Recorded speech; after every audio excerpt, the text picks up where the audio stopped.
Bismillahirrahmanirrahim. Alhamdulillahirrabbilalamin. Wassalatu wassalamu ala asyrafil anbiya'i wal mursalin wa ala alihi washabihi ajma'in. Yang berbahagia Nurdini binti Jeffrey selaku ketua program pada petang ini. Yang dihormati ahli panel jemputan kita Nur Syuhada binti Zulkifli dan sidang hadirin yang dihormati. Assalamualaikum warahmatullahi wabarakatuh dan salam sejahtera. Selamat berpuasa. Alhamdulillah kerana dengan limpah kurnianya kita dapat bersama-sama bersua dalam program berbicara yang bertajuk pengurusan masa semasa pembelajaran online. Hadirin yang dihormati, sebelum saya memperkenalkan ahli panel kita, izinkan saya untuk mengupas terlebih dahulu tentang pembelajaran online. Pembelajaran online digunakan seiring dengan perkembangan internet. Istilah pembelajaran online pula sering dikaitkan dengan pembelajaran seperti e-learning, pembelajaran jarak jauh dan sebagainya. Pembelajaran online adalah sama seperti pembelajaran biasa yang melibatkan komunikasi antara tenaga pengajar dengan pelajar, tetapi yang membezakannya ialah mereka tidak bertemu secara bersemuka, malah bertemu di alam ruang maya. Baiklah sidang hadirin, sebelum kita meneruskan dengan lebih mendalam tentang topik perbincangan kita, ayolah kita berkenalan dengan panel jemputan kita. Memperkenalkan Nur Syuhada binti Zulkifli, pelajar tahun 2 Ijazah Sarjana Muda Sains Pertuturan. Tambahan pula, beliau merupakan Exco Pembangunan Mahasiswa Persatuan Mahasiswa Fakulti Sains Kesihatan PMFSK UKM Cawangan Kuala Lumpur. Selamat datang saudara Syuhada. Apa khabar?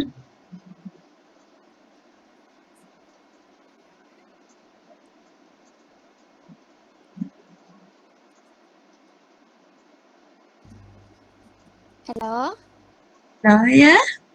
boleh dengar ke? Oh, boleh. Okey. Alhamdulillah, khabar baik. Alhamdulillah. Okey, dari sedia? Okey, okey. Sorry, minta maaf ya. Mai buat hal tadi. Okey, insyaAllah. Okey dah, boleh.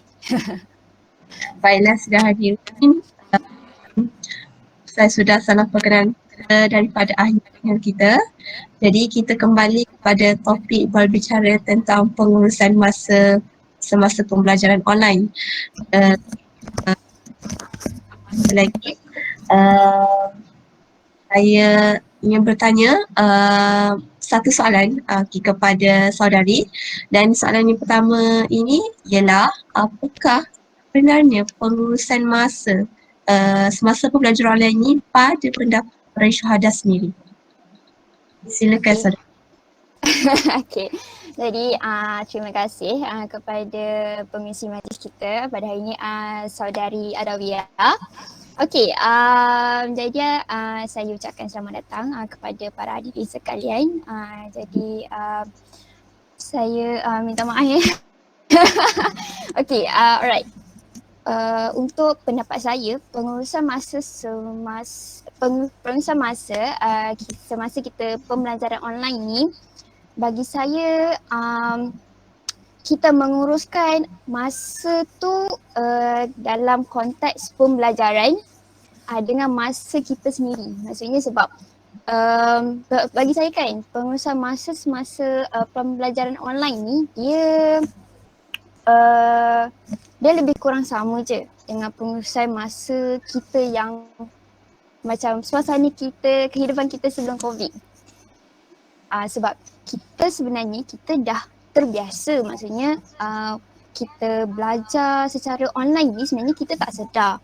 Masa kita belajar waktu biasa, maksudnya kita masuk kelas, keluar kelas kan. Tapi kita macam kita buat assignment, kita hantar assignment semua, kita sebenarnya secara online. Cuma dia menggunakan masa yang agak singkat. Dia tak macam sekarang. Kita fully online, maksudnya dari pagi sampai ke petang. Ada setengah orang merasakan yang pengurusan masa semasa online ni agak sukar sebab dia rasa dia tak biasa untuk menguruskan masa secara online ni sepenuhnya berbanding dengan orang yang dah biasa dengan penggunaan teknologi ni sepanjang ni belajar. Sebagai contoh macam orang yang bersukan, sebab orang bersukan dia banyak program yang ad hoc dekat luar kan berbanding dengan kelas. So bagi saya pengurusan masa semasa online ni dia teknik dia nak kata berbeza pun tak, tapi dia macam kena aplikasi daripada zaman yang kita sebelum COVID tu dengan zaman yang sekarang yang kita tengah pasca COVID ni. Okay. Tu secara introduction tu saya menjawab dari segi apa yang saya faham lah dari segi pengurusan masa untuk online. Okey, baiklah. Terima kasih saudari Syuhada. Okey, sidang hadirin, demikian tadi penjelasan ataupun introduction daripada panel kita tentang pengurusan masa semasa pembelajaran online. Okey, seperti yang dibincangkan oleh saudari Syuhada, pada beberapa hari itu dia kata musim COVID sekarang adalah aplikasikan daripada zaman daripada zaman dulu kan kepada zaman sekarang terus zaman COVID. Okey, sangat bercabar sebenarnya pengurusan masa ni. daripada awal pagi sampai petang kelas, lepas tu sambung pula assignment. Lepas kalau macam saudari sendiri aktif dekat UKM and then kan ada meeting sana, meeting sini kan, sangat busy. So memang pengurusan masa memang kena akan apa orang kata memang sangat pack lah jadual ni kan. Betul. Okey, seterusnya saya teruskan dengan soalan yang kedua. Okey, pendapat saudari Syuhada, adakah pembelajaran online ini sesuai untuk pelajar atau kepada kami bukan kepada kami lah, mungkin kepada kanak-kanak sekolah rendah, pelajar sekolah menengah, dan apakah kesan-kesan pembelajaran online ni kepada pelajar-pelajar itu sendiri? Okey. Bila kita nak bincangkan mengenai pembelajaran secara online ni, dari segi aspek contoh aspek peringkat umur sebagai contoh okay. Dari kajian ini memang kajian luar negara memang dari dulu lagi. Kita dalam bahasa Inggeris kita panggil Astagfirullahaladzim, boleh lupa pula. Okay. Saya melayukan dia maksudnya kita tumpuan. Okey. Kita tahu tumpuan dalam kelas sebagai contoh dalam range umur kita lah sebagai student undergraduate ni. Kita tahu ada setengah orang dia boleh bagi attention like 20 minutes, 30 minutes. First 20 minutes, 30 minutes kalau dalam kelas biasa kan, sebab kita nampak lecturer tu kat depan, dia tengah bagi lecture kat depan, kita nampak kehadiran dia. Betul? Okey. Ada setengah orang tak masuk kelas dari A sampai Z dia tidur. Betul? Okey, itu memang realiti lah sebab saya sendiri macam tu. Bila online ni, semua orang kena menghadapi satu situasi untuk memberi tumpuan dekat skrin. Sebab kalau ikut range umur dalam kajian dekat luar negara, setiap umur dia ada attention span dia tersendiri. Maksudnya waktu dia boleh bagi attention dekat screen tu. Screen lah, especially screen lah. Kalau depan-depan tu pun dia actually screen dengan depan-depan tu biasanya macam lebih kurang lah. Okey, setiap umur dia ada waktu di sini. Sebagai contoh lah umur 2 sampai 3, dia attention span dia hanya dalam 6 hingga 8 minit je. Sebab saya belajar, saya ambil course speech therapy, so kita kena buat klinik teletherapy. So maksudnya klien tu dekat depan awak punya laptop ni. Awak bayangkan, klien yang awak tak boleh nak pegang-pegang yang berlari macam ada marathon ni, awak tak boleh pegang. Maksudnya awak kena cari cara nak bagi attention dekat klien kat depan ni yang awak tak boleh pegang. macam mana nak bagi attention kat dia. So masa tu kita kena study, okay, umur macam ni attention span dia berapa. Okay, so maksudnya macam sekolah rendah pun ada waktu dia. Kenapa masa dia orang online, kelas je tak lama. 30 minit sampai 40 minit je. Tak macam kat sekolah kan sejam satu subjek kan, ataupun 30 minit satu kelas. Okay. Kenapa kita yang dekat undergraduate ni, kelas kita sama je, tak berubah pun dia punya waktu online tu, sama je. Sebab itu memang maksudnya macam kita memang ada attention span lebih lama daripada budak-budak sekolah. So maksudnya sesuai ke tak tu depends. Kenapa, sebab saya cakap lah depends. Kenapa jadual sekolah macam ni, kenapa jadual universiti masih macam ni. Sebab attention span kita. So sesuai ataupun tidak sebenarnya itu ada saya pernah dengar lah orang kata benda tu macam subjektif sebenarnya sebab dia atas orang tu. Tapi nak tak nak dia tak ada pilihan, kena attend online juga. Sebab memang dalam keadaan sekarang kita tak ada pilihan kan, kena online juga. So dia kena attend, dia tengok, okay, dia kena tahu dia punya personality dia. Is it dia jenis yang mendengar je? Is it dia jenis yang tengok je? Is it dia jenis yang sambil lecture ni cakap kau kena tulis biji-biji? Ataupun dia ada tablet ke or iPad, dia akan tulis dekat iPad dia. Okay, apa maksudnya, apa yang lecturer tu cakap dia boleh rungkaikan instantly, dia boleh tulis. Okay, memang ada orang jenis yang macam tu. Ada orang yang tengok je lah lecturer tu cakap 2 jam, kau tengok je lah 2 jam. Ada macam tu. So, but the benefit is ada setengah universiti membenarkan para pensyarah ataupun wakil kelas untuk rekod lecture tu, tapi atas lecture tu juga, lecturer tu juga. Kalau lecturer tu bagi kebenaran dan it's your rezeki lah. You boleh tengok recorded tu balik sebab ada setengah orang dia punya long term dia ambil masa untuk tengok video semata-mata. Dia untuk di recall balik apa yang dia belajar kan. So maksudnya macam you belajar biasa ke, you belajar dalam online ke, you have to find your way. Macam mana you nak belajar? Macam mana you nak score macam orang lain? Kalau yang macam memang gifted Allah bagi tu masuk belajar terus dapat A tu tak apa.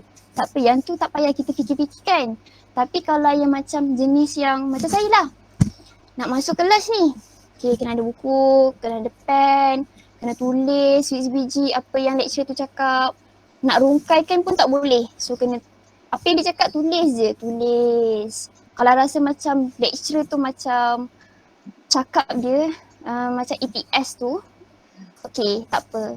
Tengok je sampai habis. Okay, ada recorded kan? Okay, tengok balik. Dia macam tu. Memang you have to find your way untuk you rasa you sesuai dekat dalam online ni. Maksudnya you tak boleh bergantung kat orang. You have to find your way yourself. You kena put yourself, okay, aku online ni, macam mana aku nak atasi. Itu adalah cara orang yang betul-betul nak belajar, nak score. Memang you kena cari cara macam mana you nak buat. Sebab saya rasa diri saya sebagai seorang pelajar yang biasa-biasa je, range biasa-biasa je, tapi effort kena lebih. Mungkin tak tahulah, mungkin Tuhan bagi macam tu kan kita, sebab kita tak boleh nak kata salah kan, tapi kita kata benda tu rezeki je kita sebab Tuhan, mungkin Tuhan rasa macam saya ni macam malas sangat belajar. So kalau Tuhan bagi tu pandai, lepas tu kau malas belajar, tiba-tiba dapat A, kan orang rasa macam benda tu macam macam tak kena lah, macam tu kan. Kita tak tahu orang yang dapat A tu entah-entah dia memang pandai tapi dia stay study macam biasa, mungkin 2 jam, 4 jam satu hari kan, kita tak tahu. Kita just nampak, oh dia masuk kelas, dia tidur lah tapi dia boleh skor A. Kenapa? Kita nak mempertikaikan pun benda tu pun, if kita memang rapat dengan dia, kita tanyalah kau buat apa kan. Kalau dikata lah aku belajar last minute, macam tak berharap pun dapat A. Tak pernah lagi lah jumpa orang macam tu. Sebab bila kita dah ijazah sejarah muda ni, dia tak boleh main-main. Sebab kita dalam university life, kita punya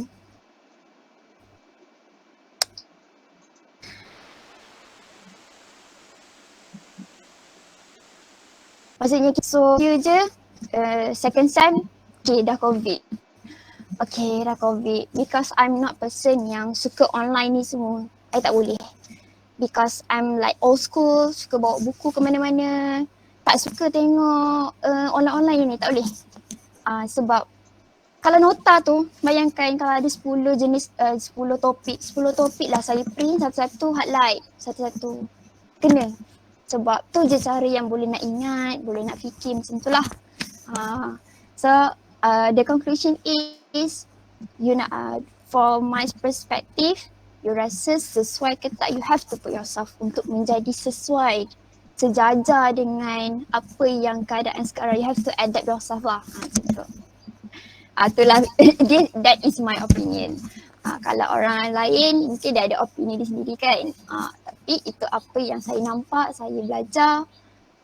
Because my schedule 10 subject in a SEM, 22 credits, tak termasuk sebab dalam jadual cuma ada 9 subjek je. So ada lagi satu subjek yang I have to put a time the hari Sabtu untuk belajar subjek tu je, sebab subjek tu dia kena independent learning. Tapi you have to score. Bayangkan kan. So memang pack lah 8-5 memang tak ada masa. So nak kejar benda tu dalam online, dia nampak senang. Tapi for the long term, sampai you nak belajar, maksudnya you nak guna benda tu untuk tahun-tahun akan datang, you nak kerja nanti, you nak guna benda tu, so you have to, maksudnya memang kena betul-betul study lah benda tu, tak boleh tinggal walau satu pun lah.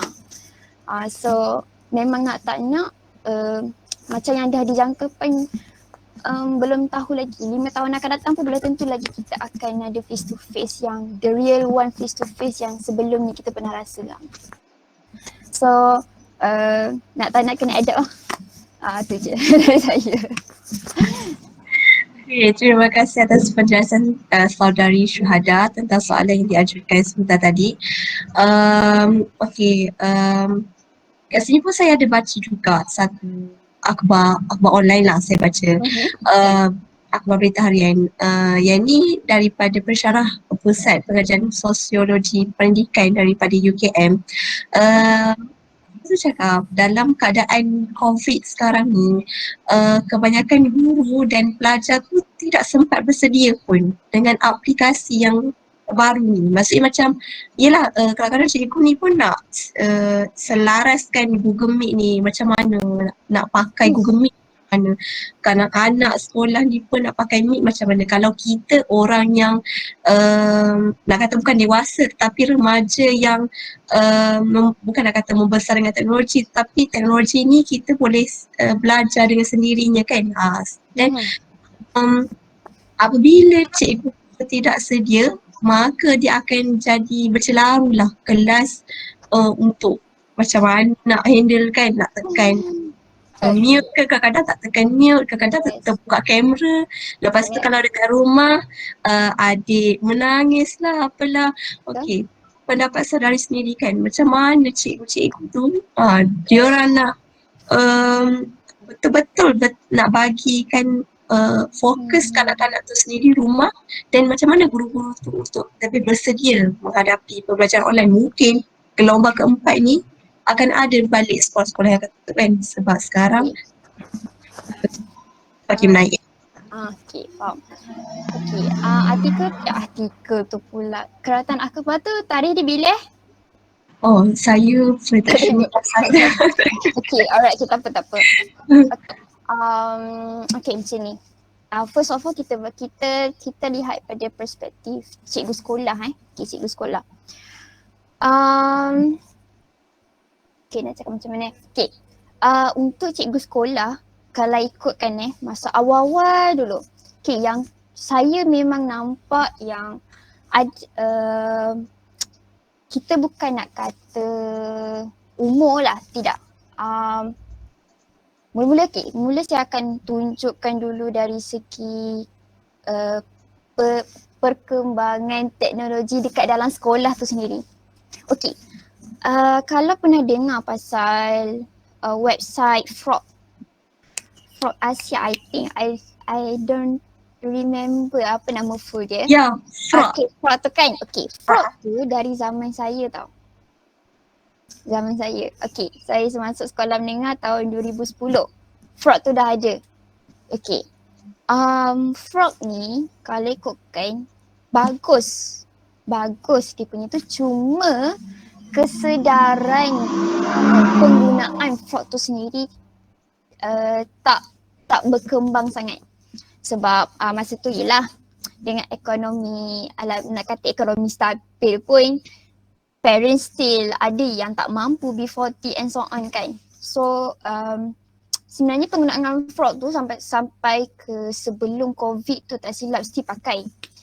And then bukan semua sekolah pakai pun frog tu.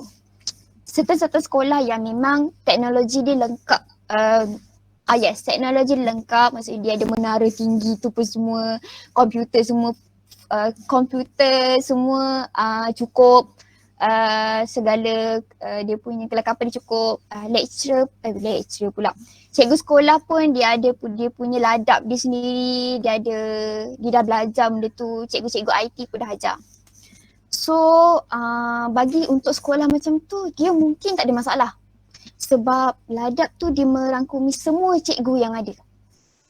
Dia semua cikgu, tak kira lah dia tu ketua subjek ke tak ke, semua akan ada ladap untuk frog tu. Tapi untuk cikgu yang memang tak ada pengetahuan pasal teknologi ni, sebab saya pernah memang saya ada kenal ada seorang cikgu ni, dia cikgu muda. Tapi dia bekerja di sekolah yang kalau ikutkan keseluruhan pelajar tu family yang B40. Di sekolah dekat Langkawi yang dekat tengah-tengah pulau tu. So kalau ikutkan dari segi teknologi memang ada tapi tak semua orang mampulah. Mungkin dalam satu kelas tu 20 orang, mungkin dalam 4-5 orang je yang boleh masuk kelas online kan. So yang lain mungkin kalau ikutkan tak boleh nak attend lah sebab tak cukup device. Masa mula-mula dulu yang kita kena MCO. And then apa yang cikgu tu buat? Memandangkan dah semua orang tak boleh nak masuk. Okay, tak boleh nak masuk macam Google Meet semua ni kan, sebab setiap apps ni dia akan pakai data setiap kelajuan tu. Dia ada dia punya apa nama terms tu, saya dah tak ingat. Dia maksudnya dia ada kegunaan dia dalam masa setiap minit tu. Dia ada kegunaan, maksudnya Google Meet ni dia pakai banyak ni, WhatsApp dia pakai data tu banyak ni je. So ada dalam satu kajian, dalam banyak-banyak apps online ni, WhatsApp yang pakai paling sikit. Maksudnya orang yang internet dia sendu memang tahap yang kalau orang WhatsApp pukul 12 minit baru sampai, pasti boleh pakai. Okay, so apa solution cikgu tu? Dia attend kelas pakai WhatsApp. So yang saya perasan kebanyakannya cikgu-cikgu sekolah yang macam dari kampung, dia hanya akan pakai WhatsApp je. Dia tak akan pakai Google Meet, Zoom tu semua. Okay, so maksudnya dari segi pengetahuan teknologi cikgu tu hanya perlu belajar macam mana nak letak gambar, nak masukkan mungkin contoh dia nak tunjuk, okay buat homework muka surat ni, okay dia tak gambar, dia masuk dalam grup WhatsApp. Okay, itu kita boleh kita boleh terima lagi. Tapi sebagai contoh macam adik saya sekolah dekat Bandar Baru Mani, confirm majoriti semua mampu lah. Setakat telefon sebiji kan memang mampu lagi. Nak online yang di internet semua ada. So dia punya minoriti je lah yang tak berapa nak mampu kan. Yang macam B40. So cikgu tu dia siap, sebab saya rasa cikgu tu sebenarnya dia tak berapa reti nak guna webcam. Masa tu dia tak berapa reti dan kita tak tahu yang bila kita pancarkan satu benda tu dia akan mirror. Contoh saya tunjuk something kan, dia akan mirror kan, maksudnya orang tu akan tengok nampak terbalik lah. So apa cikgu tu buat, dia akan tulis terbalik. Dia ambil whiteboard, contoh matematik, dia akan ambil whiteboard tapi dia akan tulis dalam keadaan terbalik, huruf terbalik. Memang agak sukar tapi dia buat mana yang mudah je lah.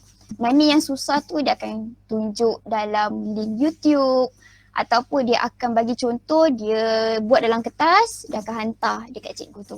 Cikgu tu akan hantar dekat murid-murid. So macam tu yang adik saya alami. So, walaupun macam nampak macam lecehnya cikgu ni buat hantar-hantar gambar apa semua kan, tapi sebenarnya budak-budak ni dia suka. Sebab sambil dia buat homework, sambil dia tengok cikgu tu dah hantar cara-cara nak buat. Okay, sebagai contoh untuk diorang teruskan kan. So itu kalau cikgu yang memang reti. Kalau yang cikgu yang dah tua-tua, yang dah nak pencen, memang yang saya nampak even lecturer saya sendiri pun waktu COVID tu adalah waktu dia nak pencen sebenarnya. Waktu dia nak pencen. Bayangkan waktu dia nak COVID tu sebenarnya adalah waktu dia nak pencen. Dan masa tu memang kami menghadapi satu masalah. Dia tak tahu nak tekan mute. Dia nak unmute tapi dia tak nampak button. Dia cakap sudah. Okay. Tak apa. Okay. Sebab kami di UKM, kami pihak universiti bagi free Microsoft Teams. The whole Microsoft tu bagi free untuk setiap student. The license itself bagi free sampai kami habis belajar. Okay, so kami pakai Microsoft Teams, kami tak pakai Google Meet ni, tak pakai. Sebab dia tak berapa, maksudnya dari segi dia punya penggunaan dia, dia ada banyak kekurangan. So Microsoft Teams ni dia macam Zoom, cuma you boleh hantar assignment semua dekat Microsoft Teams. Dia macam satu apps lah. So boleh masuk kelas kat situ, boleh hantar assignment kat situ, lecturer pun boleh upload nota semua kat situ. So tak perlu fikir dah nak masuk website belajar, sebab UKM macam kita panggil UKM Folio. Our student website untuk belajar saja. Maksudnya buka nota apa semua kat situ kan. So lecturer tak payah dah masuk situ. Lecturer cuma masuk Microsoft Teams je untuk upload semua benda. So bila benda ni bagi kami, okay, Microsoft Teams je, senang, tak ada masalah, boleh belajar. Baik untuk orang yang nak pencen, umur dah macam nenek-nenek semua kan, memang susah. Dan percayalah, memang keadaan tu memang kami macam okay, so guys macam mana ni? Kita nak tolong Prof macam mana ni? Dia dah tak reti ni. Okay, tak apa. Prof nampak tak button mikrofon dekat bawah tu? Okay, nampak. Bisa pakai spike ni, nampak. Okay, Prof tekan. Prof dengar tak? Prof boleh cuba Prof cakap. Dengar tak? Okay, dia cakap hello. Dengar ke? First class baru buka, baru MC, maksudnya masa MCO, masa puasa saya ingat lagi, kelas baru start. Sebab universiti lain dah start, kami baru nak start lagi. Okay. Prof nak share slide. Okay, it's okay, tak apa. Kami ajar Prof, kami share slide dulu. Okay, kita share slide. After that, sebab Prof tu memang Prof tu memang sangat bijak lah. Dia memang bijak. Cuma sebab dia kekurangan pengetahuan IT je masa tu. So lama-lama dia boleh buat sendiri. Cuma ada certain time yang dia agak kekok lah kan. Sebab dia macam dia nak adaptasi lah benda tu kan. But else kami tak rasa macam benda tu janggal pun, tak rasa susah pun. Sebab itulah waktu yang kita ni perlu contributekan something dekat lecturer kita. Waktu dia susah. Waktu nak belajar ni kan tak semestinya lecturer tu yang bagi something kat kita kan. So kita kena bagi something dekat dia juga. So dia kena, sebab kelas dia 2 jam. Belajar linguistik pula tu. Memang masa tu macam dia dah cakap Prof tak share slide. Cuba share lagi sekali yang kita macam tu. Dia cakap, oh my dear, why did you say just now? Dia speaking sikit. Orang Melayu belajar dekat Universiti Negara memang dari kecil sekolah Inggeris. sampai dah prof pun memang cakap bahasa Melayu kan. Cakap bahasa Inggeris, minta maaf. Dia bahasa Melayu dia okey je, tapi adalah slang-slang English dia tu. Okay, so macam bagi kami benda tu sebab kita sedar cikgu sekolah ke, pensyarah ke, distrik cikgu mungkin mungkin tak kena dengan umur dia nak belajar segala IT ni semua kan, tapi dia terdesak. Macam kita juga. Kita ni nak belajar online. Tapi macam susahnya belajar online. Tapi we have to feel that kita sangat terdesak. Sebab kita nak ilmu tu. So we have to learn something. So macam dia sebagai lecturer, cikgu, dia ada bahan. Tapi macam mana dia nak sampaikan dalam keadaan yang dia tak reti nak gunalah Zoom ni. Laptop dia mesti reti sebab cikgu memang zaman dulu daripada umur-umur kita ni kan, lecturer memang dah pakai laptop dah. Sebab dia nak submit markah and so on kan, ada sistem markah-markahan online tu semua yang diorang kena bangun 4-5 pagi tu. Okay, benda tu mesti bagus dah sebenarnya, tapi bila dah online, macam mana nak bagi bahan dekat student online? Budak sekolah rendah, mana reti? Kalau macam sekolah menengah tu macam kira up sikit lah kan, boleh tahu lagi lah kan. Tapi bila sekolah rendah ni effort dia kena lebih lah. Cikgu tu sendiri kena effort lebih dan kenapa parents kena faham sebab kena faham yang bukan senang kita nak sampaikan ilmu dalam keadaan yang kita baru nak adapt dengan teknologi ni semua. Dia benda tu banyak dibuat bicarakan masa awal-awal dulu. But then after that parents dah nampak, dah aware. So benda tu memudahkan kerja-kerja cikgu ni. Sekarang so macam at least diorang tahu anak dia dekat sekolah belajar macam mana, tengok dekat rumah. Tahu pun anak macam ni kan. So macam tu juga walaupun umur you dah undergraduate macam like 19 and above, you balik rumah, of course parent you expected yang you dah boleh adapt, but then you have to aware your parents yang tak semua benda bila dah besar you boleh adapt dengan sendirinya. So kita cakap perspektif bila kita cakap pasal sekolah universiti, dia ada peringkat dia. Ada orang tak nampak benda because masa my mom is a lecturer, adik I sekolah menengah, yang paling kecil pun sekolah menengah. Tu pun dah boleh nampak dah perbezaan dia. Macam mana lecturer umur dah dekat 50 nak buka Zoom pun kau tak reti. Kau rasa? Minta maaf.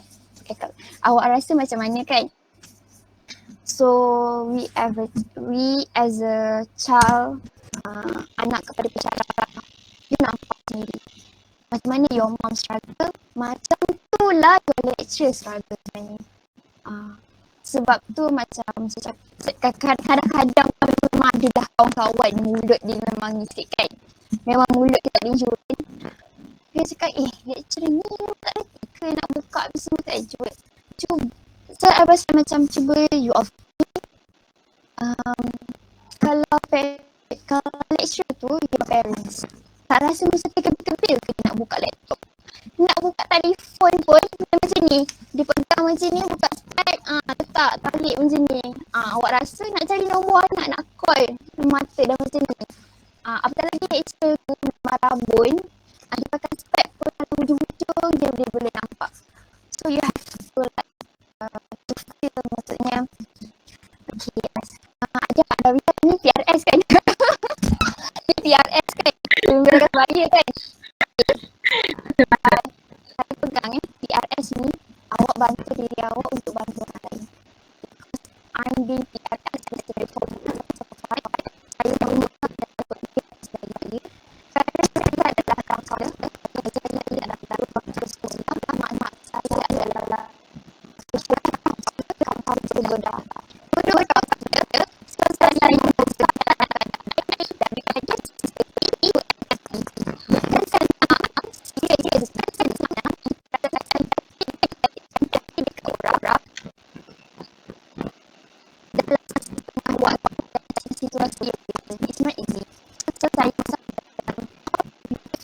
untuk simpati kepada orang dalam keadaan yang kita rasa macam macam kenapa dia jadi macam ni tapi cuba kita reflect balik. Kalau awak tak kenal orang tu, kenapa awak mengatakan dia punya kesalahan ke macam something wrong in or her kan. So, macam tu juga kita letak kita as a lecturer dah tutup bangku tak reti main IT ni macam-macam nenek-nenek kita kat kampung macam tu lah dia orang sekarang. So tapi alhamdulillah lah, I think right now semua lecturer and even cikgu sekolah pun semua dah okay. Sebab rasanya cikgu sekolah pun diorang ada diorang punya ladak diorang sendiri, diorang ada improve, diorang akan improve each other from time to time. Rasanya lecturer cikgu sekolah, cikgu IT tak silap, biasanya dia akan buat benda tu. Because macam dekat sekolah pun even dia cikgu kaunselor dia still attend untuk ladak, untuk belajar the new thing, untuk diimprovekan sistem sekolah dari semasa ke semasa untuk pelajar dia. Okay. So tu je lah daripada perspektif saya. Terima kasih. Okay, banyak sebenarnya saudara-saudara share dekat kita pasal macam mana cikgu nak balik dengan punya norma baru untuk belajar atau mengajar atas talian ni. And then tapi kan sekarang kita pun student kan. Okay, normal each sem sekarang dah 3 sem dekat rumah, hampir 3 sem. Saya belajar di rumah kan. Jadinya assignment satu subjek tu banyak. Atau 4. Itu assignment. Belum lagi tambah dengan aktiviti mingguannya, dengan forumnya kan. Jadi bila dah datang tu assignment sentiasa datang. Susah nak pergi. Susah nak pergi. Bagi saya sendiri pun, saya kadang-kadang buat, saya akan tengok tarikh dia. Saya akan tengok tarikh dia. Okay. Saya akan tengok tarikh dia. Dan saya rasa macam saya memerlukan tips lah untuk macam mana saya rasa macam dan rumah ni makin seronok je duduk rumah, macam makin nak malas je. Kalau boleh tak saudara-saudara sharekan tips macam mana saya nak uruskan masa supaya saya rasa macam sebelum due date tu saya rajin je nak buat kerja tu. Okay. Alright. Okay. Terima kasih saudara Adawiyah. Okay. Kita nak cakap pasal tips ni. Okay. Tips ni kan. Dia okay. Saya tahu saya boleh anggarkan semua orang kat sini, semua orang tahu cara nak belajar, betul? Semua orang tahu. Kita tahu untuk mengurus, maksudnya kita tahu untuk menguruskan masa belajar kita dengan kita applykan benda tu. Is there two different things, okay? So, saya kat sini kan, first, okay, kita nak menguruskan masa ni, kita kena tahu limit kita. Tidur pukul berapa, bangun pukul berapa, how long kita boleh bagi attention dekat satu-satu benda kan. Is it kita multitask ke? No. Oh yes, okay, kita tak tahu. So, for myself I'm really macam, saya boleh kata saya struggling untuk menguruskan masa. Sebab kalau ikutkan saya ni jenis orang yang schedule, maksudnya macam saya lebih suka jadual yang pack daripada jadual kosong yang kita tak tahu macam nak buat apa. Beza kan? Beza sangat benda tu. Saya rasa sebab saya pernah belajar dalam keadaan 1 minggu, jadual tu kelas around total like 6 to 8 hours a week. A week kita tak cakap a day, kita cakap a week. Dengan bezanya jadual sehari 6 hingga 8 jam. Macam saya sendiri maksimum kelas saya 8 jam satu hari maksimum. Minimum 2 jam lah sebab kebetulan memang satu hari tu ada satu subjek je. Okay. First of all, you have to do like kalau style saya suka tengok jadual kelas. Okay, jadual kelas tu memang ada kan 8 sampai 5 kan. Okay, kita tahu 8 sampai 5 tu adalah waktu kelas. In between 8 sampai 5 tu, kita boleh slotkan assignment kita. Kita boleh slotkan sebenarnya. Tapi tu sebab tu saya cakap depends on your ability. Your kemampuan sendiri. Maksudnya you rasa you larat ke nak packkan 8 sampai 5 tu kelas dengan assignment dalam waktu yang sama. Kalau you rasa boleh, you buat. Kalau you rasa tak boleh, maksudnya either you bangun pagi-pagi, awal pagi-pagi ataupun berjaga sampai tengah malam. Mungkin yelah memang orang kata tak bagus berjaga sampai tengah malam ni. Tapi ada orang buat macam tu. Sebab dia rasa itu waktu sesuai untuk dia. Itulah otak dia tentu dia boleh brainstorming. Dia boleh siapkan assignment. Tiba-tiba dia tak dah one page dah. Ada orang macam tu. Tapi ada orang macam saya. Saya tak boleh buat kerja tengah malam. Saya akan macam blur tiba-tiba sampai 2-3 pagi. Tak buat apa-apa. Tapi dia sampai 2-3 pagi, dah 3 pagi dah. Tapi tak siap satu apa pun. Pun tak boleh. So kena, saya jenis kena buat kerja awal pagi. Seawal yang mungkin macam bangun lepas subuh je dah boleh buat kerja dah. Kalau rasa macam terdesak sangat, aku terdesak ni. Memang terdesak gila-gila nak siapkan kerja ni. Kalau tak buat ni habis lah. Mesti last minute teruk. Memang teruk. Okay. Ataupun macam style saya akan selitkan dalam in between tak ada kelas. In between tak ada kelas. Macam saya ada setengah macam kelas, okay, hari Isnin 2 jam je. Hari Selasa nanti kan pukul 2 dah ke atas baru kelas. So maksudnya saya ada masa antara lepas 11 pagi hari Isnin tu sampai 12.30 hari esoknya. Dia nampak macam lamanya masa tu. Tapi percayalah, masa yang lama tu saya tak buat apa pun. Sebab kita rasa kosong. Sebab kita tak isi benda tu, kita tak macam triggered our mind. Aku ada kerja. Okay, kerja ni aku kena buat pukul sekian-sekian. Saya punya jadual macam tu tau. Pukul 2 kena buat ni, pukul 3 kena buat ni. Tapi benda tu kita tahu buat, macam saya cakap di awal tadi. Kita tahu buat tapi kita tak boleh nak apply benda tu dan maintain. Ataupun kita panggil consistent. No. Kalau you boleh konsisten, you akan berjaya. Percaya tak? Kalau you konsisten, you boleh berjaya. Kalau you tak konsisten hari ni okey, esok tak. Sekejap lagi 2-3 hari lepas, 2-3 hari kemudian baru boleh.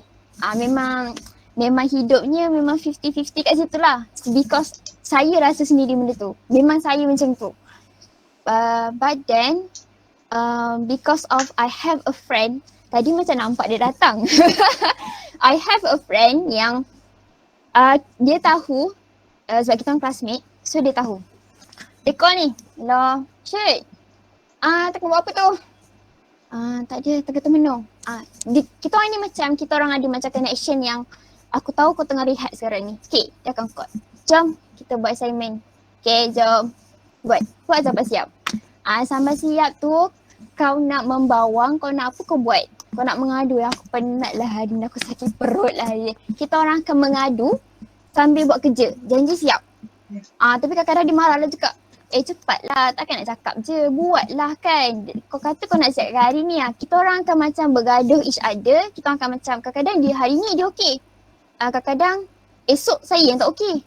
Kita orang akan macam vice versa. Dia takkan sama-sama, tak ada. Dia takkan macam tu. Dia mesti salah seorang kena semangat. Kalau dua-dua down, memang sebab laut dah kita orang dua-dua. Macam tu. So, kebetulan Tuhan nak izinkan saya ada klinik, SAMI maksudnya kita jumpa klien kan. So, group yang sama. Maksudnya supervisor sama kan. So, dia tahu saya jenis yang kalau tak ada orang paksa, memang sampai bila-bila lah memang takkan buat lah sampailah tunggu deadline. So, dia kebiasaannya dia lah. Macam kalau saya memang betul-betul rajin macam tak kena buat hari ni juga ni. Memang kena sebab kita dah macam aim dah kita kena buat hari ni. Cakap hello kat mana ni? atas katil. Dia sendiri akan mengaku kat atas katil ni kau nak apa macam tu. So macam kita kena like, kita ada plan and kita kena share dengan someone. Aku ada plan hari ni aku nak buat ini. So kalau macam you memang ada partner, you boleh buat macam tu, you buat. Itu first lah, you ada jadual and you tahu you nak buat apa. Lepas tu pula you dapat partner yang macam memang ngam dengan you boleh buat benda tu sama-sama, you buat, you go on. Sebab kadang-kadang kan ada orang dia jenis Lone Rangers tau, dia tak ada geng yang macam 10 bidadari datang melawar satu kelas kan. Tu geng. Tu biasa bagi mungkin universiti UPSI saya tak tahulah. UPSI kan. Kalau UKM tu biasa. Mungkin universiti-universiti lain yang biasa saya pergi memang ada macam tu. So macam kelas saya, kami tak macam tu. Because my class, kami satu Malaysia. I have Indian, Chinese, Malay. Kami ada, semua sekali ada. So, kita tak ada yang macam ada geng apa semua, tak ada. Cuma macam, ayalah ada ikut kaum-kaum sendirilah kan. Mana yang pernah merasa satu kelas tu ada banyak kaum, dia tahulah the feeling yang dia ada grouping ikut kaum. Tapi macam kelas kami ni, macam grouping work ke apa, kita okey. Okey je, tak ada masalah. Dia tak ada nampak pun geng-geng, tak ada, okey je semua. So, kita macam boleh buat kerja sama-sama. Tapi macam online ni rasanya banyak grouping kan? Kan banyak grouping. So you takkan rasa lonely sebenarnya nak buat kerja. Betul. Yes. Okay. Itu first. Kalau masih ikut jadual. Second, rasanya semua orang kena buat. Bukan kena lah. Ada satu kajian tahun 19, Allah tak ingat tarikh pula.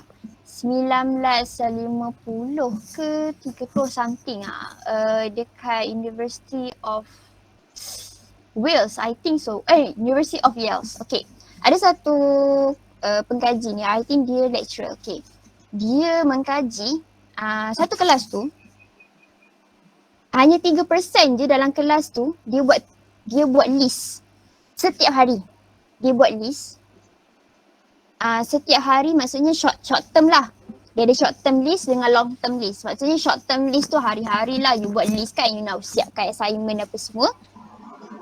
Kalau long term list tu adalah you punya impian. You nak buat apa? You nak jadi apa 10 tahun akan datang, 5 tahun akan datang. So dia kata daripada 3% tu je yang berjaya. Yang berjaya 10 tahun akan datang. Yang tak buat list ni, yang tak ada impian ni, dia tak ke mana sebab dia tak ada hala tuju. So itulah kita sebagai student, apa hala tuju kita untuk hari ni? Kita nak buat apa? So semacam saya suka buat to do list tu malam sebelum tidur. Maksudnya esok aku nak buat apa? Okay, aku kena siapkan assignment ni sebab tarikh dia bila. Kita buat boleh, nak konsisten susah. Itu normal lah tu, saya rasa itu normal untuk semua orang. Dia kalau betul-betul dia nak ada impian, nak 4 flat setiap sem, I think sebab dia konsisten. Sebab tu dia boleh buat. Why you tak konsisten, kenapa you tak capai? Sebab you tak konsisten lah benda tu. Sebab tu you tak boleh capai. Biasanya yang saya nampak lah, sebab saya pernah temu juga anugerah diraja UKM yang baru ni. Dia wakil FSK. Dia ambil biomedik. Dia kata, if you tak plan, you tak tahu you nak buat apa sebenarnya. Kalau ikutkan dia lagi hebat tau. Dia tak sangka pun dia akan dapat dekan every sem. Dia tak sangka pun sebab dia bukannya macam everyday menghadap buku. Tak. Dia tak buat macam tu. Masuk kelas, keluar kelas, buat assignment, hantar assignment macam biasa. Aktif debate lah, pergi mobility, aktif college, everything. Semua yang orang berimpian untuk buat, dia mampu buat. Siap buat macam apa tu, volunteering lagi sebab dia Indian kan, so dia ada club di sendiri and so on, dekat luar NGO. Dia boleh buat macam tu. So dia kata, tak semestinya you nak pandai, you nak score, you kena belajar hari-hari ni menghadap buku macam ulat buku, tak. You have to know your limit. You have to know the best time you nak belajar then you have to plan.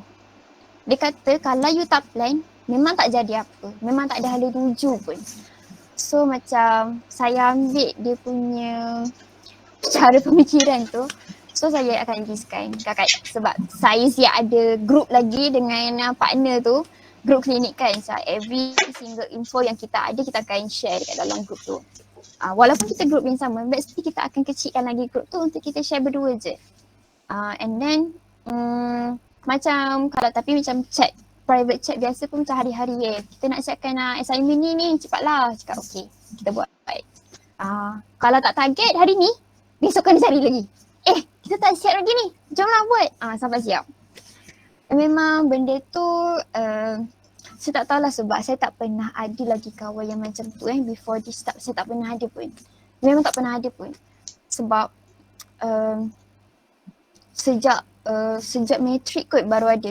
Zaman sekolah dulu memang because my parents is quite strict.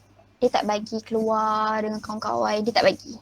Belajar pun belajar kat rumah and my routine is pergi tuition hari-hari, balik sekolah malam tuition, balik sekolah malam tuition, weekend tuition je manjang. So memang tak ada time untuk ni, memang belajar je.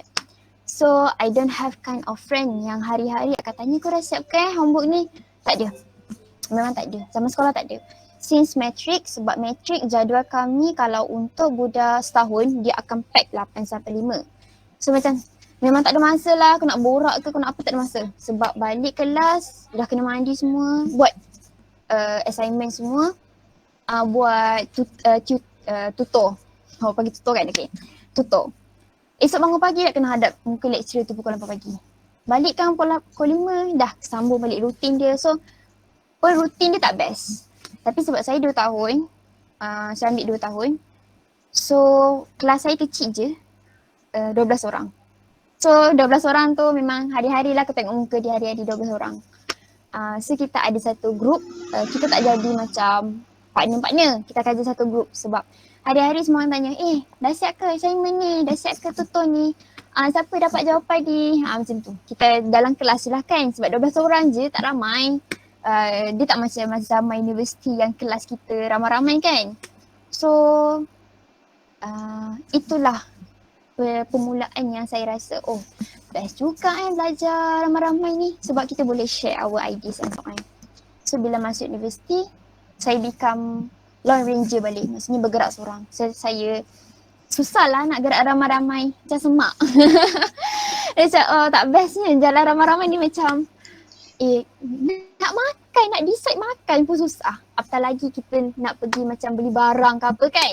Pun nak bising nak minyak ni nak top up duit siapa tu pun nak fikir macam lecehnya. So saya suka gerak seorang.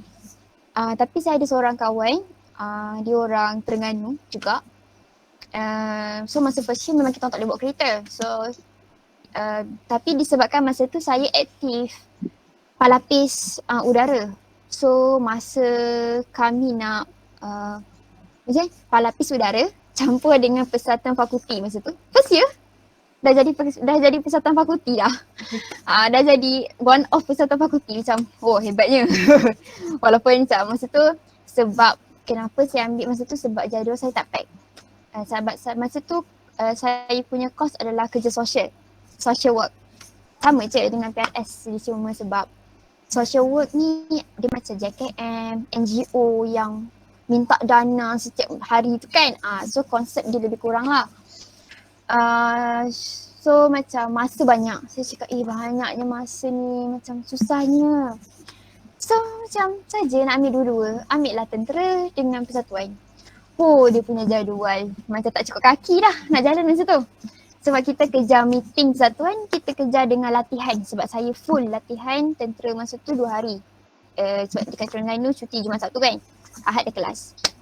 So Ahad sampai Khamis saya busy kelas dengan persatuan. So Jumaat Sabtu saya busy dengan tentera. So dia macam pack lah. Okay, dia macam ngam-ngam kan. Memanglah boleh lah time tu sebab dia teori je, kita boleh faham dan hafal benda tu.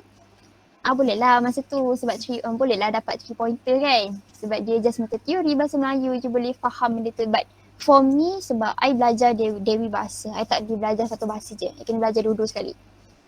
So macam every sem, like my mom akan datang universiti, dia akan tunjuk dekat I because dia counselor, so subjek lebih kurang. Dia akan ajar. Okay, boleh lah 3 pointer, mak ajar kan. Okay, and then so tapi dia selalu pesan, jaga jadual, jaga masa, hargai masa tu. Walaupun kita rasa macam malasnya, tak tahu nak buat apa masa tu. Tapi memang bila kita terlampau penat, memang badan akan jadi macam tu. Dia akan macam pause sekejap. Cakap aku penat sangat ni. Badan memang saya dengan kawan saya tu pernah rasa 1 minggu tu first clinic, push ni buat report, nak plan apa ni, nak jumpa klien, nak buat apa bagai semua kan sebab online. Tak boleh pegang budak tu. So we focus more on kita nak tarik attention client and so on. Lepas je kita orang buat klinik tu, the whole day esoknya ada kelas sebenarnya. Tapi kelas tu macam half day lah. Petang. Jumaat tapi kelas tu petang. So masing-masing macam otak macam faham kan kelas ni tadi ni macam tak masuk je. Sebab badan kita dah terlampau penat. Sebab macam kawan saya tu dia memang 3 hari straight dia lambat kan. Saya tak boleh. Saya akan macam sekejap macam dalam pukul 11 macam tu dah kena tidur dah. Tak boleh paksa diri dah. Memang hari Jumaat, Sabtu direct 3 hari tu kita tak boleh buat kerja. Sebab terlampau penat. Sebab tu saya cakap bila you buat jadual, you have to know your limit. You have to know how far you boleh pergi dalam masa 1 hari. Sebab bila you rasa penat, you rugi masa. Sebab you dah buat list ni, dah penat dah buat list ni, kena buat assignment A sampai Z kan. Tapi bila you otak you penat, badan you dah tak function, pun tak ada pergi mana. Bila lagi-lagi belum puasa ni lah. Lagi-lagi belum puasa. Sebab otak ni dia kena bekerja lebih tau. Sebab dia nak kena cari tenaga ni untuk you bekerja sepanjang bulan puasa ni. Sebab kita, sebenarnya orang nak kata kerja dengan belajar ni kita anggap je sama. Sama je penat semua. Sebab ada orang yang still lagi work from home. Macam lecturer-lecturer kan. Masih ada yang tak dapat vaksin, dia still kena work from home. Dia tak boleh datang universiti lagi. Ada lagi macam tu. So, apa-apa pun sebab badan ni kita nak pakai sampai tua. My mom selalu cakap, badan ni kita nak pakai sampai tua. You kena belajar macam mana badan you boleh bekerja how long in a day. You have to know. Tapi dalam masa yang sama, you kena tahu you makan apa setiap hari. Berapa air you ambil segelas tu, berapa gelas you ambil satu hari. You have to learn more about your body. Untuk you bekerja dengan lebih efisien, lebih efektif, lebih bagus. Macam tu lah. Dia banyak lah benda kena fikir sebab penyakit boleh datang bila-bila masa, tak kira umur, tak kira waktu. So, like myself, I dah kena makan ubat dah. Sebab I have my own diseases. Benda tu macam tak tahu pun punca dia apa. Tapi saya sebab parents memang jenis yang jaga makan dari kecil sampai besar kan. So penyakit tu pun tak tahu kenapa. Sebab the disease is called endometriosis. Sebab dia melibatkan rahim. So rahim ni dia banyak faktor yang kita tak tahu mana dah datang soalan. Tapi saya assume sebab saya duk makan ayam chicken wing yang ayam madu tu daripada kecil. So macam saya expect okay benda tu mungkin contribute sebab dia like hormone, sebab dia suntik kan ayam inject. So from that like saya cuma boleh makan ayam organik je, tak boleh makan ayam biasa. Sebab dia akan contribute untuk benda tu, dia akan getting worse lah. Tapi doktor kata tak apa, makan je macam biasa. Sebab you muda lagi, benda tu boleh cure lagi. So macam okay tak apalah doktor kata macam tu, so we just jaga secara sihat. Bukan pantang macam orang nak bersalin tu, no, bukan. Macam orang mengandung, tak. Just makan macam biasa, makan seimbang macam tu je lah. So macam my body, even I makan, macam I ambil Shaklee ESP. So just for untuk getting the energy from the protein lah tanpa kita makan macam makan terlampau banyak nasi ke apa ke kan. Nasi karbo. Maksudnya macam sebab saya jenis yang tak banyak makan sebenarnya. So doktor memang pesan kalau tak minum susu cari benda lain yang boleh contribute untuk you dapat energy lebih. Because my body dia macam a bit problem bila you terlampau penat, esoknya you akan macam broke down satu hari suntuk, tak boleh buat apa-apa. Penat yang sampai tidur sepanjang hari. So macam ada orang boleh tidur 2 jam sehari, ada orang dia kena cukup 8 jam tidur satu hari. Conclusion, you nak uruskan masa, you kena belajar diri you. You mampu tak untuk adapt dengan tidur 2 jam sehari tu? Ataupun tak tidur langsung? Ataupun macam you rasa you kena bangun awal pagi untuk buat assignment tu? Sebab ada satu moderator, no, it's not moderator, it's motivasi, pakar motivasi ni. Dia kata, saya tak hebat mana pun, tapi bila kita tahu personality kita, kita tahu kemampuan kita kat mana, kita still boleh berjaya. Dia kata macam tu. You buat list, you tahu kemampuan you kat mana, you boleh pergi jauh. Dia cakap macam tu sebab dia kata, saya ni pun dah tua, saya still bangun pagi semata-mata nak buat assignment sebab dia belajar master secara online kan. Dia buat PJJ. Dia kata, awak ingat awak yang muda je ke buat macam tu? Saya kata tak. Saya pun buat macam tu. Sebab saya tak boleh tidur lambat. Saya kena tidur awal. So saya bangun awal. Janji dapat satu paragraf pun tak apa. Satu hari. Asalkan benda tu bergerak. Sebab kita kena konsisten buat benda tu. Tambah macam tak bolehlah tinggalkan macam tu je. Kena ada contribute something lah. Lagi-lagi macam orang kan. One day you akan buat thesis you sendiri juga. One day you akan buat journal you sendiri juga kan. Kita tak tahu benda tu mungkin sebab kita tak tahu hala tuju kita akan datang macam mana. So you have to learn yourself untuk you tahu macam mana you nak uruskan diri you sendiri. Dia tak semestinya macam semata-mata sebab menguruskan pembelajaran online ni kan.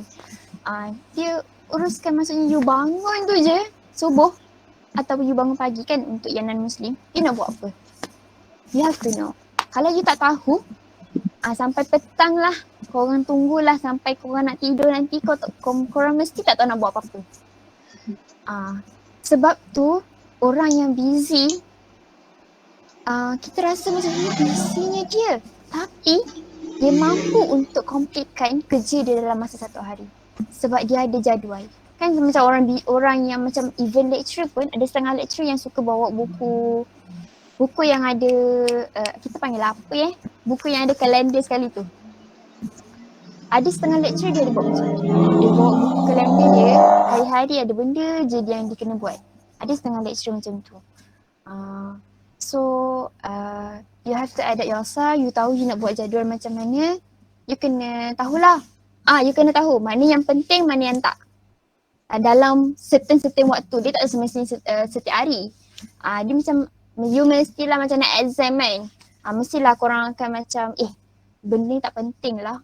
So you fokus more untuk benda yang penting.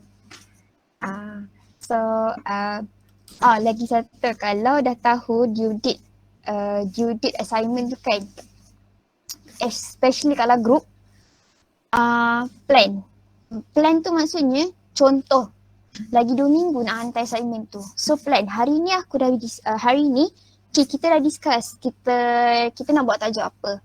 Ataupun kita dah tahu, kita dah bahagikan ni dekat semua orang. Awak ambil introduction, awak ambil conclusion, awak ambil part A, B, C, D, E and so on.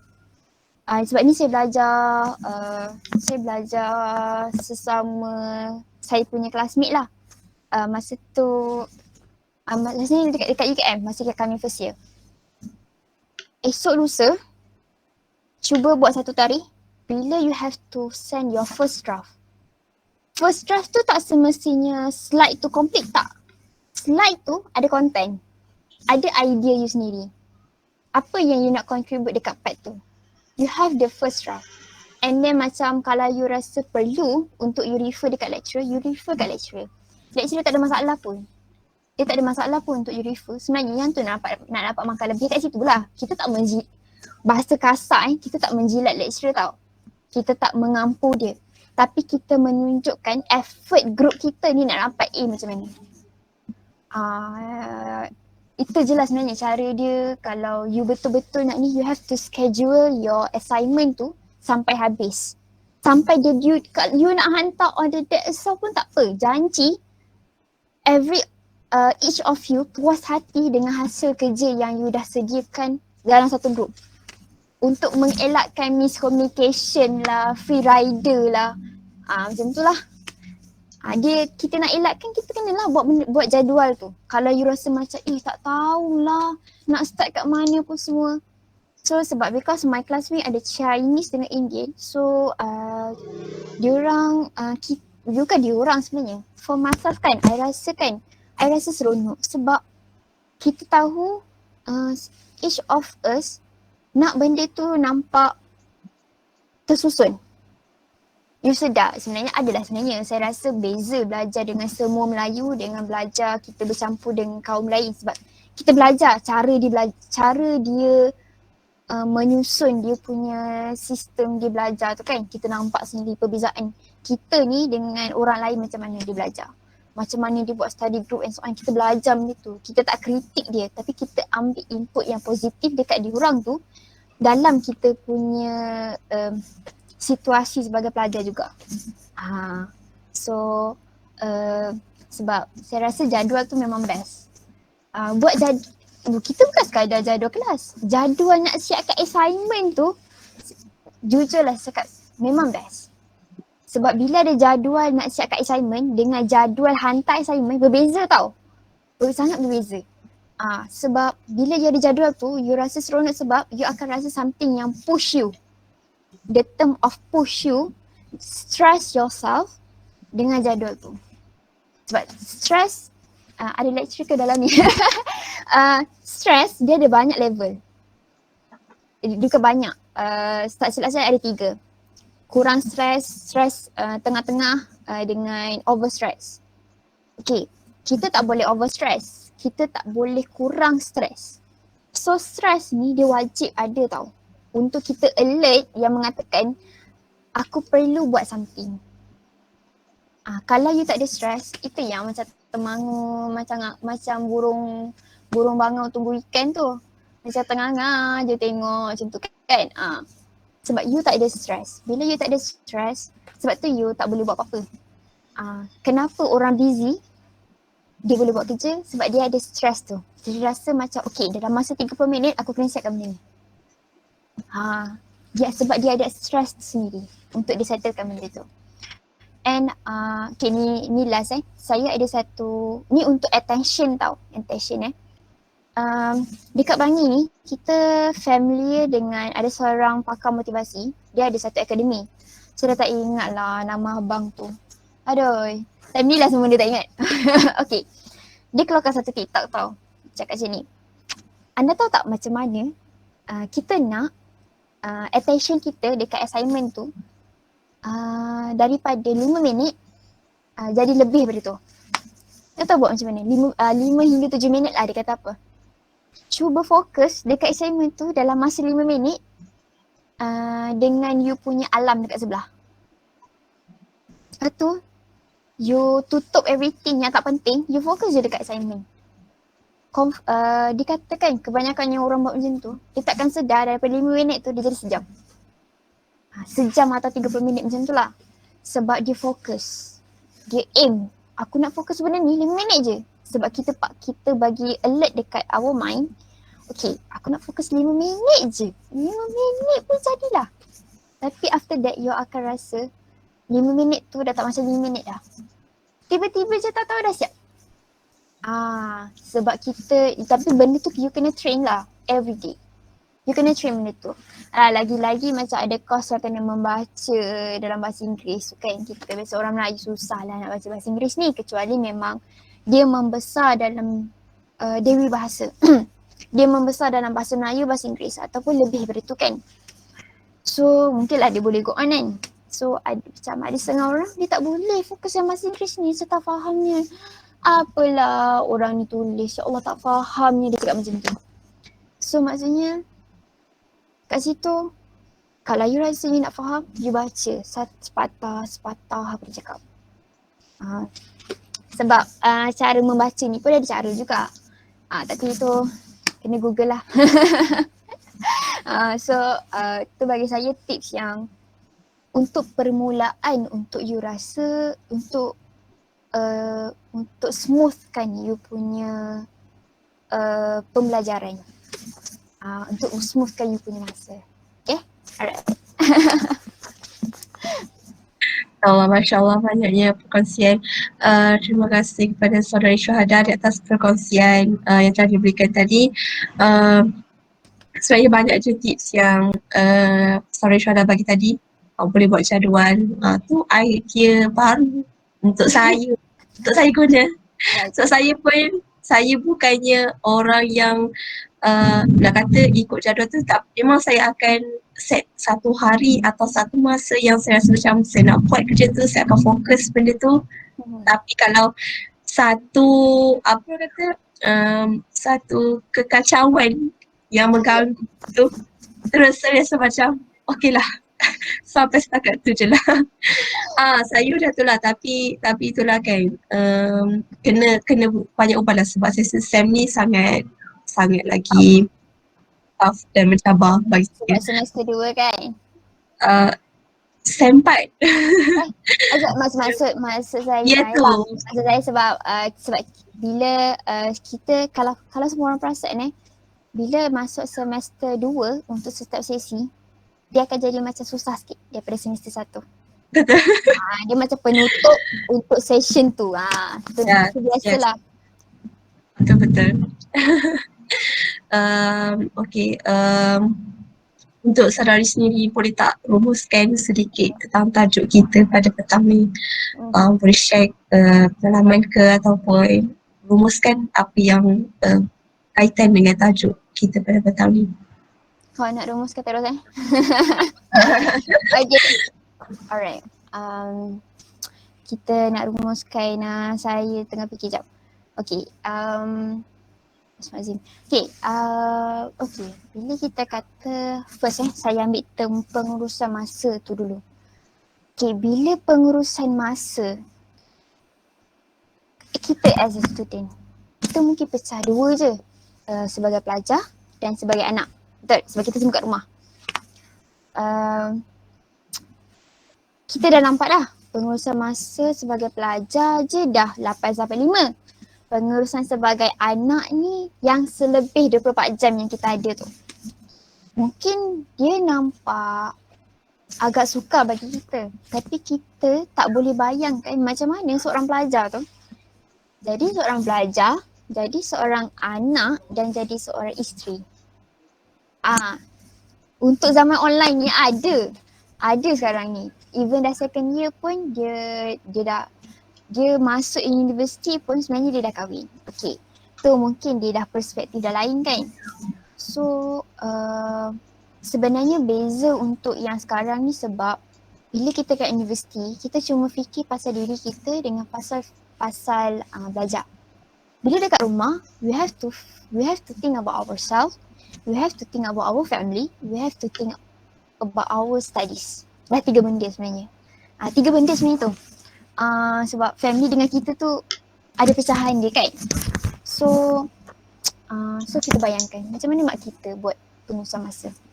So kita boleh ambil daripada situ untuk jadi diri kita. Mungkin tak sekuat mak atau ayah kan, atau siapa orang sekeliling kita yang kita rasa dia punya keadaan tu lagi teruk daripada kita sebenarnya. Adaptation untuk keadaan pengurusan masa secara online is a big deal. It's a big deal for everyone. But then, dengar tak? Dengar, okay. Sorry. So, kita sebagai pelajar, kita tahu kita ada kelemahan yang terbaru. Iaitu, macam mana nak hadap belajar online Semua orang lah mesti akan tanya benda yang sama. Lagi-lagi belajar online adalah puasa pula tu. Kan? Masa first MCO tu kan, you start belajar balik masa puasa betul. Sekarang lagi ingat balik. Cakap macam mana ni? Aku dah lah puasa, dah lah belajar pula tu. Macam mana dengan online lagi? Memang masa tu semua orang dia masuk dalam macam sama rata je. Dia ada baseline semua sama. Cakap, tak tahu macam mana nak uruskan. So masa tu lah from time to time orang bagi webinar. Masa tu orang bukannya semua orang tahu webinar tu apa. Semua orang tak tahu. Tapi bila from one person to one person buka, okay kita kena buat webinar pasal macam mana kita nak atasi stres. Macam mana kita nak belajar online ni. Macam mana kita nak adapt. Macam mana kita nak adapt diri kita dengan keadaan baru dengan belajar online. So from apa yang saya dah cakap tadi, first you have to know yourself. You have to know your boundaries. Memang orang kata you kena out of your comfort zone. Tapi you kena tahu comfort zone you tu apa. Comfort zone you tu apa sebenarnya. Ada orang comfort zone dia bergerak sana sini 24 jam. Itu comfort zone dia. Maksudnya apa out of your comfort zone? Macam mana you nak rasa macam gelisah je 24 jam? Bukannya gelisah yang teruk yang sampai boleh stres, depress semua. No. Maksudnya you tahu apa you kena buat untuk setiap benda yang you kena settlekan. So perlunya kita uruskan masa kita. Bila kita dah tahu keadaan kita macam mana, contohlah kita mampu sebab kita ni ada kaki, ada tangan kan. Ada orang duduk kursi roda. Macam mana kursi roda nak gerak dalam rumah? Kita tak pernah terfikirkan benda tu kan. Memang kita tak boleh imagine benda tu. Kita tak tahu rumah dia besar ke rumah dia kecil, kita tak tahu. So macam tu juga kita. Kita ni terperangkap dalam rumah yang kita tak boleh nak keluar kat mana-mana. So kita uruskan masa, dalam masa kita uruskan diri kita sendiri. Macam kita nak adapt dengan benda tu. Kita buat jadual. Sebenarnya tips tu sama je dengan sebelum-sebelum ni. Tak ada beza pun. Tapi macam ada setengah orang dia macam baru sedar, aku kena uruskan masa aku. Aku kena ada jadual. Aku kena ada list. Sebab kita ni kebanyakan orang dia nak benda tu dah nampak depan mata. Aku nampak assignment aku. Minggu depan kena hantar, aku nampak. Kalau you tak tulis, you tak nampak dan you takkan ingat pun sampai bila-bila. Tu yang macam tu, aku lupa lah minggu depan ada quiz. Sebab apa? Tak tulis. Because I know myself pun macam tu. I akan lupa sebab I tak tulis dan I tak nampak benda tu depan mata. Sebab walaupun I cakap, aku tulis lah dekat dalam phone. Bukannya phone tu kita buka 24 jam pun. Kalau dah pergi mencuci pinggan kat dapur, memasak ke, tengah basuh baju ke apa, bukan tengok pun phone tu. Macam tu. So tampal lah dekat dinding ke atas meja ke, tampal. So bila you tulis, you nampak, you ingat. Tu dia punya proses dia. You nampak, you tulis, you nampak and you boleh ingat sebab you tengok benda tu hari-hari. So macam mana you nak belajar dekat rumah? First of all, you kena inform your parents. Akak ada kelas ni hari ni 8-5, tak apa kan? Okay. Kalau kita ada kerja sebagai anak, contohlah bangun-bangun ni kena cuci pinggan semua kan. You tahu kerja you tapi you tak buat. Maksudnya you dah abaikan dah kerja you sebagai anak sebenarnya. So apa you perlu buat? You bangunlah pagi. Bangun pagi. Sebelum kelas tu dah siap dah buat kerja apa yang patut supaya you rasa ready untuk pergi kelas. And I have one tip yang you rasa you pergi kelas macam you pergi kelas online macam you pergi kelas you yang face to face tu.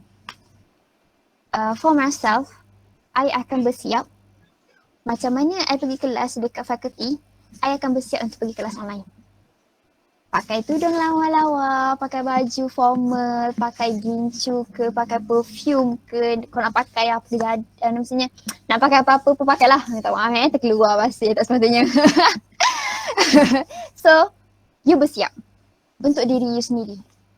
Untuk yourself, you want to get the confidence for yourself untuk you belajar. Untuk you gain the ilmu from the lecturers. Sebab itu tandanya sebenarnya you hormat lecturer you. You attend, you datang on time, tak adanya traffic jam online ni, tak kuasa lah. Tak ada maknanya. So you tahu, you dah tahu laptop you ni, laptop zaman Jepun dulu. Nak on tu 30 minit baru boleh masuk kelas online. So suppose you alert yourself, laptop aku ni zaman Jepun, buka lah laptop tu 30 minit sebelum, because my friend buat macam tu.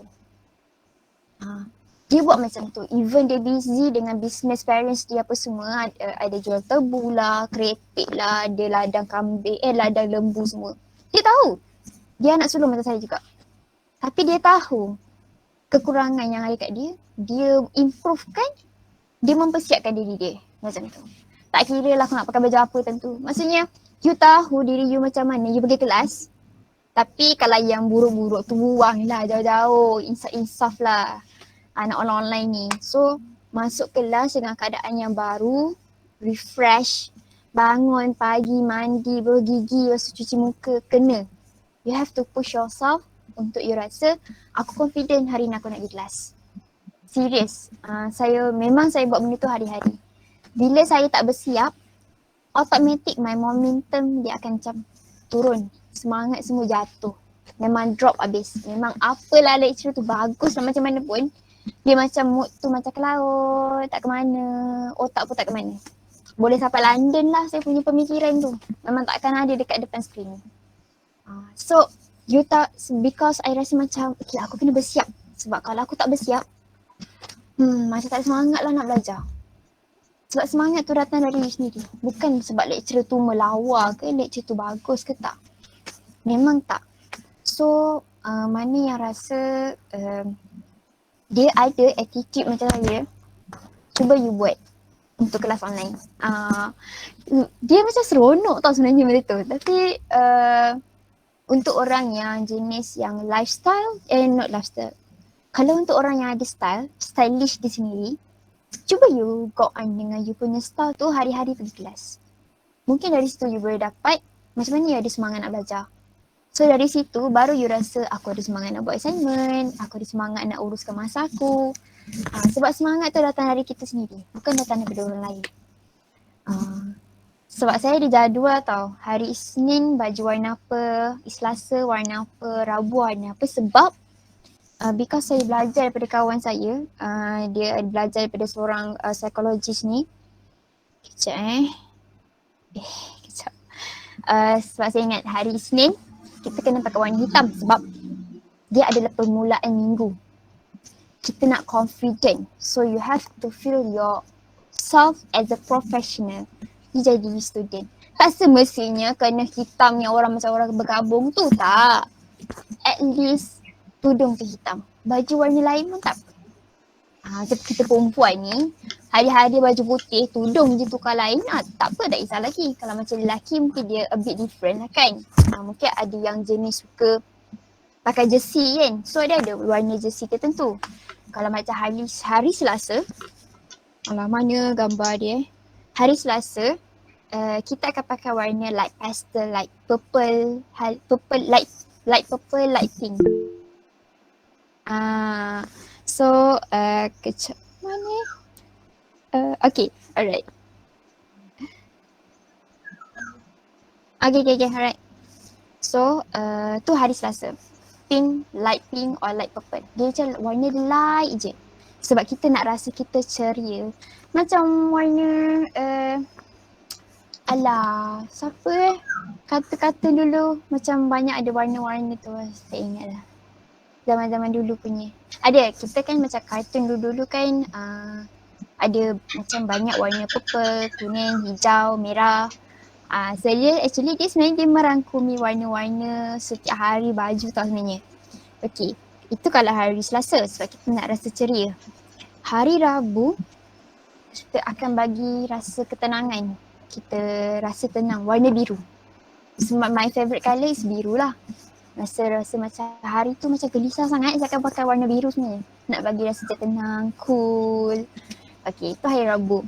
Kalau hari Khamis, kita akan pakai warna kuning atau warna coklat. Sebab kita nak bagi semangat dekat diri kita. So kita macam hari Rabu kita rasa macam ketenangan kan.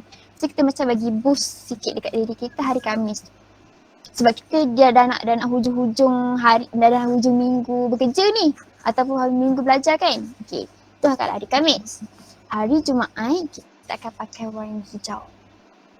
Kan warna hijau kan, biasa kita ni warna yang hijau ketenangan. Macam kalau macam dalam Islam kan memang kita tahu warna hijau tu warna apa kan.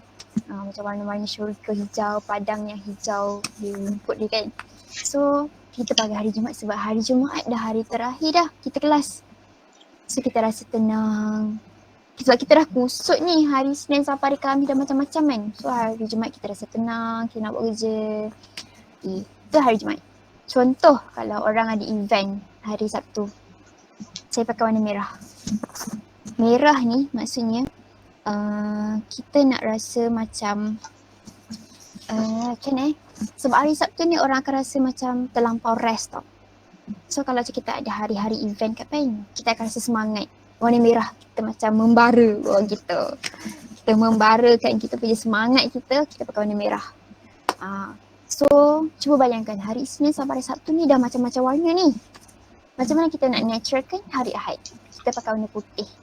Sebagai kita naturalkan everything yang kita dah rasa kekalutan, segala sedih, merana semua kan hari Isnin sampai hari Sabtu tu, hari Ahad kita pakai warna putih. So saya applykan benda tu hari-hari because macam saya cakap awal tadi, saya jenis yang schedule tau. So sebab benda tu hari-hari. So benda tu memberi impak dekat diri saya sebab tone warna tu memberikan kita impak kepada emosi kita. Benda tu saya belajar sebenarnya daripada saya zaman PRS lagi kat sama sekolah dulu sampai dah masuk universiti, orang ulang benda yang sama. Warna tu dia akan contribute kita punya emosi. Kenapa warna rumah tu, dinding rumah tu penting? Sebab dinding rumah tu sendiri dia contributekan dekat emosi kita. Dah masuk rumah warna gelap je, gelap. Tu sesuai lah untuk orang-orang yang bekerja, balik-balik dia tidur. Sesuai lah. Kalau untuk rumah orang yang ada anak-anak, mesti dia ada colour-colour sendiri kan. So benda tu contribute untuk kita punya emotion juga. Sebenarnya kita urus masa, kita buat macam tu. Tapi emosi kita tak stable, pun tak boleh pergi mana. Sama juga. So dari segi agama kita pun kita kena stablekan juga. Tak kira sebenarnya Melayu, maksudnya Islam, Buddha, Kristian ke apa. Sebab saya tengok kawan-kawan yang agama lain, dia pegang agama dia aktif dalam agama dia skor. Tapi kenapa orang Islam tak boleh buat macam tu? Sebab dia tak skor dalam agama. Saya je cakap. Sebab saya nampak benda tu depan mata saya sendiri. Kawan saya Kristian apa semua, dia bawa Bible dia setiap masa. Tapi kenapa kita tak boleh bawa Al-Quran kita setiap masa? Kenapa kita rasa malu nak bawa? Diorang tak malu. Kenapa? Sebab saya nampak benda tu sebab dekat Matrix saya duduk bilik 4 orang. Melayu, Cina, India Muslim. Bayangkan, kami nampak sendiri. Yang Kristian baca Bible, yang kami Islam ni baca Al-Quran. Yang Indian ni dia tak ada bawa apa-apa, dia cuma bawa dia punya patung dia yang kecil tu, dia just letak kat situ. Dia tak bawa patung, dia bawa gambar untuk dia punya lah. Tapi dia tak ada pun buat apa-apa, dia just macam pagi-pagi dia akan hadap, lepas tu dia minta apa semua dan pergi. So macam hujung minggu dia akan pergi kuil. Memang kalau macam Matrix dia ada surat kan, semua kena buat kan, satu grup kena pergi, dia ada kuil. So saya rasa after all, agama, restu mak ayah tu semua penting. Sebab kita tahu ada student yang mak ayah dah tak ada, hidup anak yatim piatu, dia duduk dengan makcik-makcik ke apa kan. Tapi still juga dia dah akan dapat restu juga. Cuma dia macam adalah beza di sebenarnya, kita boleh nampak sendiri. Sebab doa mak ayah tu sangat penting. Selagi dia orang hidup, kita hargai, kita sentiasa menyenangkan hati dia. Sebab sebenarnya marah ke tak marah ke sama je. Dia akan sentiasa doa untuk kita juga. Cuma kita ni je hargai tak hargai je sebenarnya. Sebagai anak kita tahu. Kita tahu diri kita macam mana kan. So after all, you uruskan masa you dengan baik macam mana pun, tapi agama you dengan mak ayah you tak jaga, you takkan pergi mana. Kecuali Allah memang nak duga, you buat salah tapi you berjaya. Semua orang tahu kan apa term tu kan. Semua orang tahu saya sebab ada agama lain dalam ni. Tapi macam tabarruj tadi. Tabarruj kan nama dia. Apa dah? Ada saya sebut. Ya Allah, retik lah hari ni macam tak boleh nak ingat apa-apa. Kan Apa ada? Apa sebutan dia? Akak, ya Allah, hari ni semalam ingat. Yes, sudah tabarruj tu apa Tabarruj tu apa Alah. Saya ingat semalam, sebab semalam dah ingat dah sebenarnya. Okay, istiqraj. Maksudnya, dia buat jahat tapi dia berjaya tu sebenarnya kita kena faham yang itu ujian Allah bagi dekat dia. Kenapa kita buat jahat Allah bagi instant? Sebab dia sayang kita. Sebab dia tak nak kita jadi macam tu.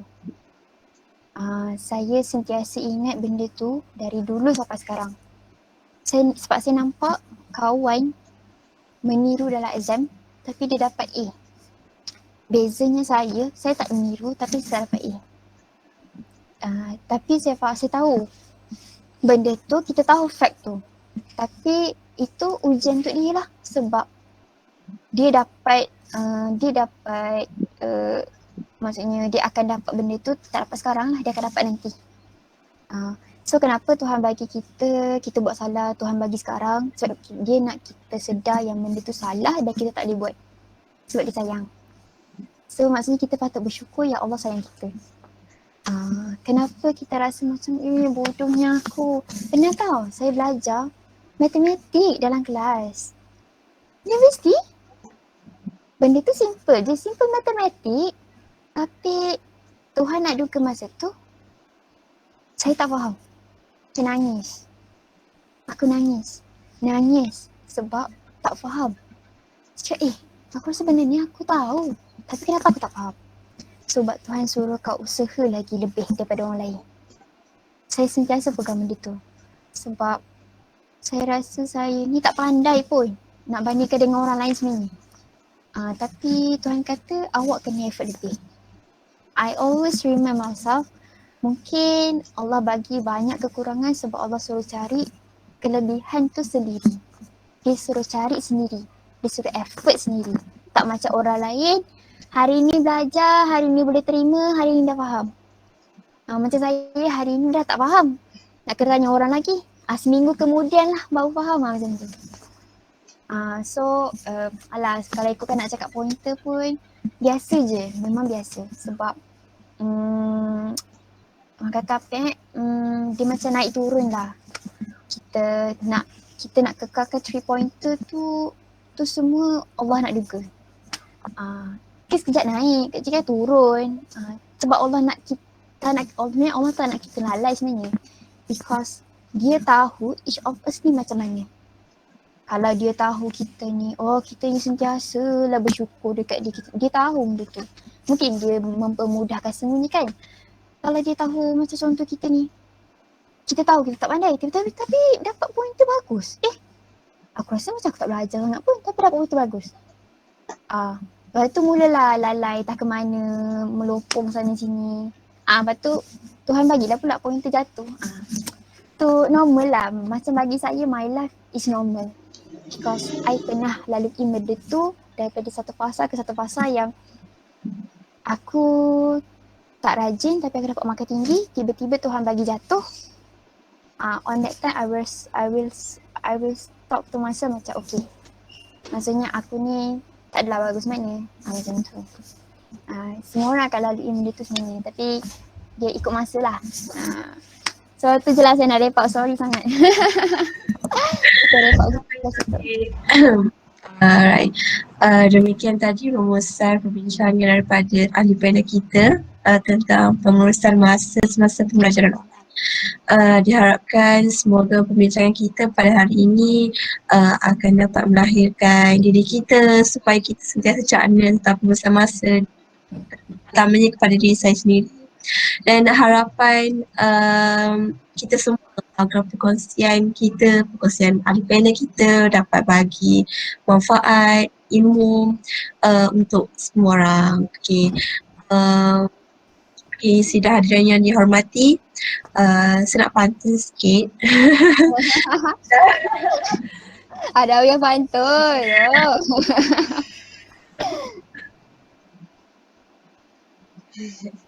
Maaf saya batuk. Kawan. Okay, kalau berjalan sudah sampai ke batas, kalau berkayu sudah sampai ke pulau, kalau mendaki sudah sampai ke puncak, oleh itu kita sudah sampai ke penghujung bicara. Alright, saya sendiri mewakili ahli kumpulan saya, Nur Aina Riana, Amira, Dini and Hafiza, ucapkan setinggi-tinggi penghargaan terima kasih kepada ahli panel kita, saudari Syuhada, sebab dapat berkesempatan berkongsi ilmu kepada kita semua, kepada para hadirin, dan terima kasih para hadirin kerana dapat menyaksikan program pengurusan masa ini. Dan saya juga ingin memohon maaf andai saya tersalah kata, terlanjur bicara sepanjang saya mengendalikan perbincangan kita pada hari ini. Alright, so sekian sahaja daripada saya dan ahli kumpulan kami. Sekian, Assalamualaikum warahmatullahi wabarakatuh. Terima kasih. Terima kasih Kak Syu. Terima kasih. Terima kasih. Congrats. Thank you Kak Syu. Welcome.